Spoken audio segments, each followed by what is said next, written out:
Today, during a 90-minute phone call with President Trump, Russian President Vladimir Putin agreed to limit attacks on Ukrainian energy infrastructure for 30 days, but declined to accept a broader ceasefire.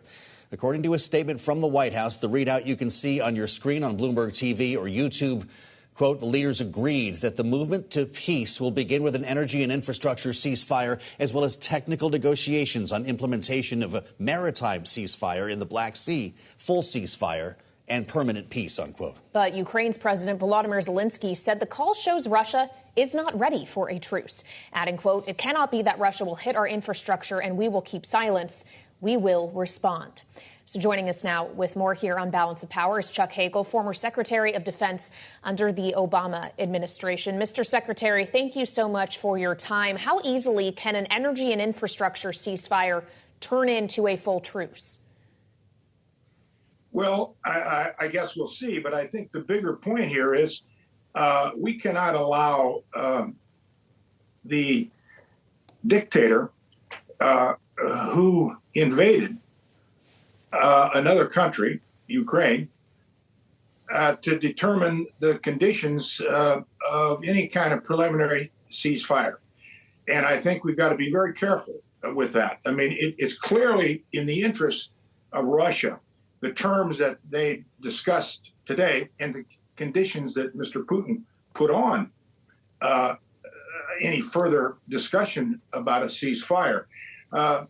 We should have learned in 1938 that you cannot placate appeasers. And we've got to be together on this with Ukraine, with Europe. And I hope that's the way the president is approaching this. Well, Mr. Secretary, it's great to have you on Bloomberg. You're not the first today to refer to the Munich Agreement. You wouldn't be the first to refer to Yalta either. And the optics here are awfully important. The fact of the matter is you could headline this by saying Russia today declined to accept a ceasefire offer. Just flat out. We know for a fact that Vladimir Putin wants U.S. military aid to be stopped to Ukraine before signing on any ceasefire. So are we just kind of playing around the edges here? Some have suggested he just wants a chance to regroup.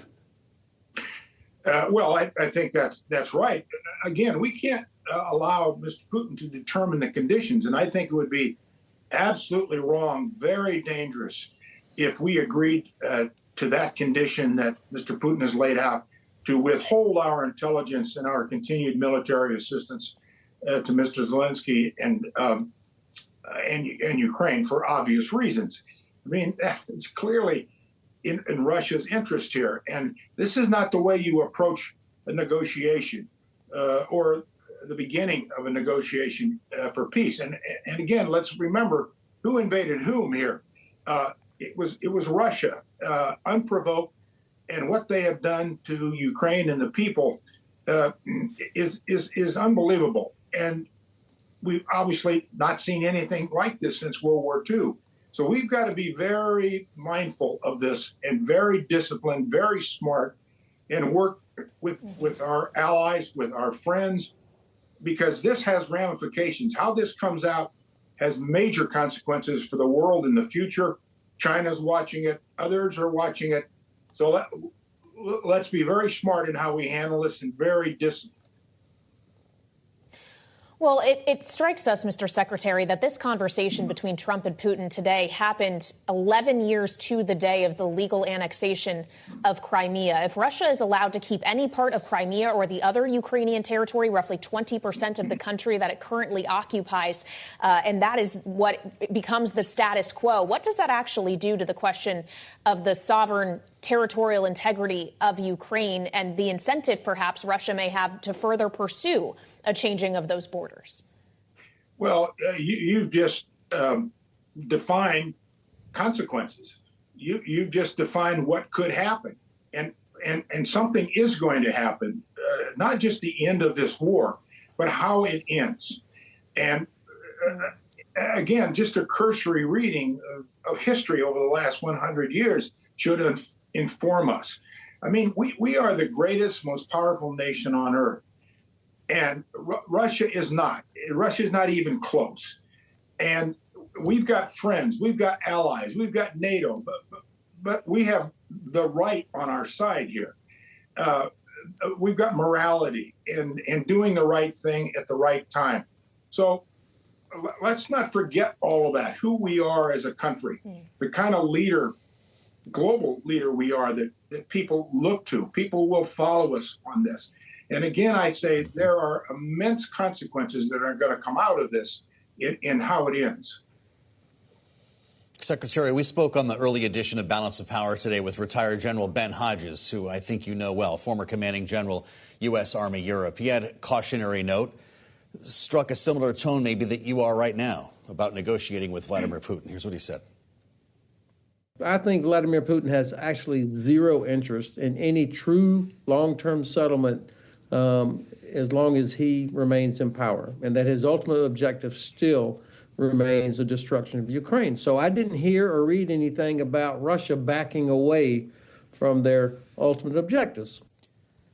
With that said, Chuck Hagel, is it possible to find or maintain a peace in Ukraine without security guarantees from the U.S.?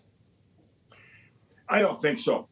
I mean, you can talk about mining interests and so on and so on, but that's all nonsense. No, our security interests are clear, and any long-term peace for Eastern Europe, by the way, I don't think can be legitimately maintained without U.S. involvement and commitments along with our NATO partners in Europe. I mean, let's not forget here, this is the first time this has happened since World War II in Europe. One country invades another country. I mean, what the hell are we thinking? And let's be smart about this, and let's get real about this. The U.S. has security interests, we have economic interests, we have global strategic interests in how this ends and in helping protect our friends and our allies, our commitment, our word. We're not the world's policeman. No, I don't say that. We've never been. But I mean, when you look at the post-World War II world order that we built along with our friends and our allies, collective security, NATO, the most successful collective security institution in the history of man. We've kept the world peace since World War II. No World War III, no nuclear exchange, more people free, more people prosperous. I mean, are we going to throw that away or risk all of that? We should be wise in how we project out as to then what happens and how does this end and how do we want it to end to maintain that kind of peace. Now, I mean, we've had problems in the world, we still do, but we've had a pretty good run since World War II, and that's because of American commitment, trust that people have in us and our leadership. Well, and because the country took a step away from isolationism, arguably, Mr. Secretary, while we're taking a step more towards isolationism now under this administration, not just in terms of actual hard power being provided to other countries, but there's soft power questions as well. I know you signed on to the amicus brief surrounding the dismantling of USAID, warning of the dangers around that. You just described the U.S. as the greatest country on earth and that we should have the strongest, some leverage in these conversations. But what does the potential destruction of U.S. soft power do to our ability to actually be a credible mediator here? Well, a great deal of our power in the world since World War II has come as a result of so-called soft power. That's helping other nations. In fact, that was the whole intent of a post-World War II world order, to build institutions and opportunities for all people, for freedom and education, prosperity, and most important, hope. And so soft power through USAID been a critical part of that since 1961. And every president, Republican or Democrat, has strongly supported that. Every Congress has, because they know it's helping friends. It's helping our partners.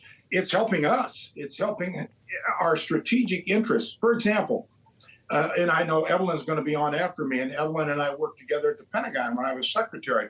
In 2014, when we had the Ebola outbreak in Western Africa, the Pentagon was very involved in helping clean that up.